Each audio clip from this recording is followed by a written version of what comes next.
What's going on, guys? Thanks so much for tuning back into the channel. My name is Jesse, and you were watching the 6th round. As you can see behind me, we have a UFC banner, which means there's UFC fights this weekend, and they're in Singapore.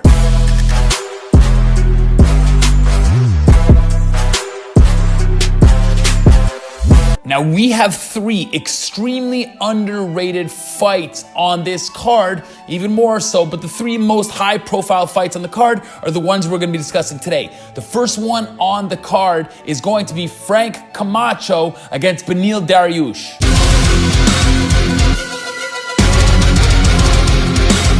These guys are both similar style fighters in that they have the same mentality, meaning they want to go out there and go for the kill. They don't really like to take their time too much, and they're both extremely well-rounded. When we look at their resumes, it's no shit that Beneil Dariush has been around fighting more top contenders in the UFC than that of Frank Camacho. Not to put Frank Camacho down, but the only semi-profile fight he had in the UFC was against Jeff Neal, and he got head kicked to oblivion. So, well, you can see where I'm going from there. Where Beneil Dariush has, and he also has a loss via unanimous decision against the guy who Beneil Dariush successfully took out, and that's Drew Dober. I just think that Frank Camacho is a little bit more wild when it comes to the striking. He's more barbaric. He loves to put on the show for the fans, where Beneil Dariush is a little more calculated. He takes his time. He uses his strikes. He's more precise the way he delivers his strikes to his opponent, where Frank Camacho kind of gets involved in the emotion of the crowd and tends to go wild in his defense system for someone like Beneil to take over. Beneil Dariush has had his hiccups in the past, but the hiccups only came to top prospects in the UFC anyways. But since then, he has been by far very dominant when that cage door closes, where I just don't think Frank Camacho has really been fighting these top tier guys enough to be prepared for a fight like Beneil Dariush. Beneil Dariush's keys to victory in this fight, in my opinion, is to take your time. Weather that early storm that I believe that Frank Camacho is going to bring to you,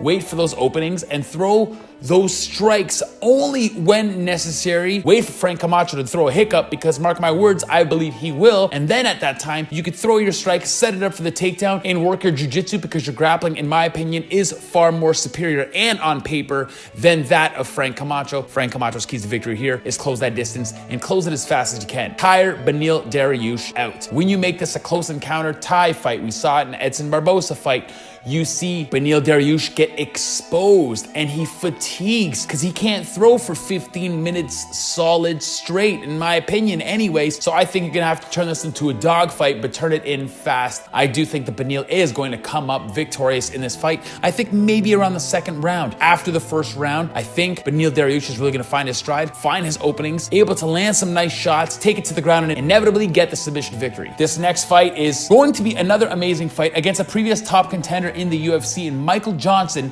when he is taking on Stevie Ray.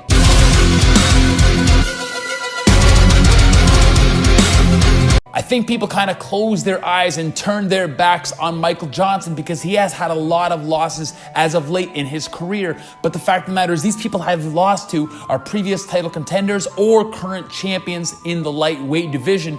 So it kind of sucks that people gave up on this guy's ability. But not only is he a phenomenal wrestler, he bears significant knockout power in his hands. Where Stevie Ray is another one of those fighters that's kind of like almost a wild man, but that doesn't really come out in his favor because most of his victories, at least inside the octagon, have come via unanimous decision, where the only finish he has on his record in the UFC, most of them are via loss, and most of them via knockout loss. And although Stevie Ray is very crafty with Brazilian Jiu-Jitsu, I always say that a high-calibered wrestler will have no problem in the MMA world with, at least especially for Stevie Ray, he's not a high-caliber Brazilian Jiu-Jitsu expert. I just think that the pressure of Michael Johnson and the base of Michael Johnson when he's on top of Stevie Ray, because mark my words, I do believe it'll get there, it'll be far too much for Stevie Ray to handle, and he's gonna fatigue, and he's gonna fatigue fast. And the dangerous part about this is it's going to be hard to get in close to Michael Johnson because he is a phenomenal boxer, and mark my words, that's what he wants to do first and foremost.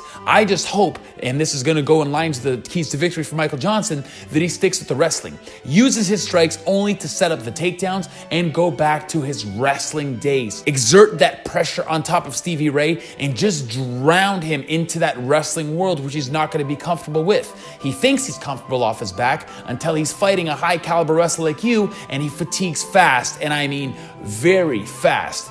For you, Stevie Ray, I think you're gonna have to keep your distance here. I think you're gonna have to watch out for those takedowns and try to pick your shots. Get in and out. When you're throwing your combo, don't stand there too long because Michael Johnson is gonna catch you and take you down. Stay away from those leg kicks. Don't go in there guns a-blazing because your gun will misfire when it comes to measuring guns against guns. Whatever. Anyways, I do see Michael Johnson winning this fight. I just see that Stevie Ray is gonna come in, he's gonna overcommit to a combination, and Michael Johnson's gonna be there to catch him with a big, devastating knockout in the later rounds. And I'm thinking maybe the end of the second round, maybe the early third, but I just see Michael Johnson getting the win here. Now when we go to the final event, it's a main event that I am very, very excited about. I hope you appreciate what kind of talent is gonna be in this octagon because we are talking about one of the best jiu-jitsu practitioners, if not the best that's ever graced the octagon, and that's Damian Maia, and he is going up against one of the best grapplers in the MMA world, and we're talking about Ben Askren.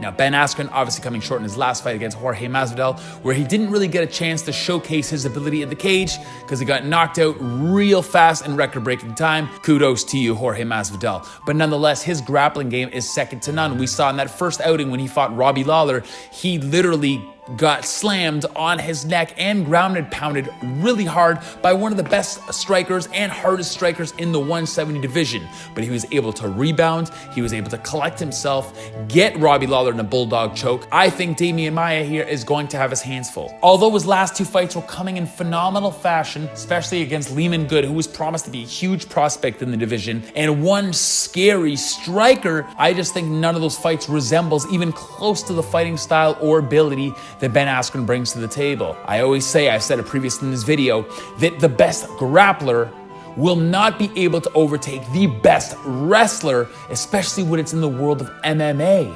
When while you're taking a submission, someone's just gonna be smothering you with their wrestling. Wrestlers love to be on top, and jiu-jitsu guys love to be on the bottom. So, Damian Maia, when he loves to do jiu-jitsu, we've seen it time and time again. That last fight in Abu Dhabi, where he faced off against Anderson Silva, one of the most boring fights of all time, he kept trying to pull a guard. That is his forte. That's where he wants to be, which works well for Ben Askren because Ben Askren's gonna say to himself, shit, you wanna go in guard? Yeah, let's go in guard. Now, I don't think that's the game plan that Damian Maia should stick to here. Although being one of the best grapplers, he's not too bad of a striker himself. His striking has come a long way since his early days in the UFC, and he bears significant striking power in both his hands and his feet, especially his hands. His boxing is getting phenomenal. Now, I think, ironically, that's where the keys to victory are gonna play here. And I think you should definitely stay away from the grappling. I think Ben Askren will just smother you, which is, I think, what his game plan should be. And his keys to victory is to smother you for the whole 5-minute rounds, for the whole 5 rounds, and get the decision victory over you. Where your game plan should be simply to keep that distance, not engage in the grappling, even though you're phenomenal at it, I get it, and try to use your striking, your boxing. I do think that Ben Askren's gonna take this victory. He needs to get back into the win column, and he feels hungrier than ever, and in my opinion, one of the best people to ever take a loss ever. He handled it so well, so professionally. He's so fueled by this. We're gonna see how he comes back after his first loss in his MMA career, but I do think he's gonna put that pressure. He's gonna get in close, maybe not be so blindsided when he rushes in on Damian Maia like he did against Jorge Masvidal, inevitably get a hold of Damian Maia and ragdoll him for 25 minutes straight and getting the unanimous decision. Thank you guys so much for tuning in. I really appreciate it. Love you guys. Leave a like, dislike, doesn't really matter to me. You know the drill, and I'll see you guys in the next video. Peace.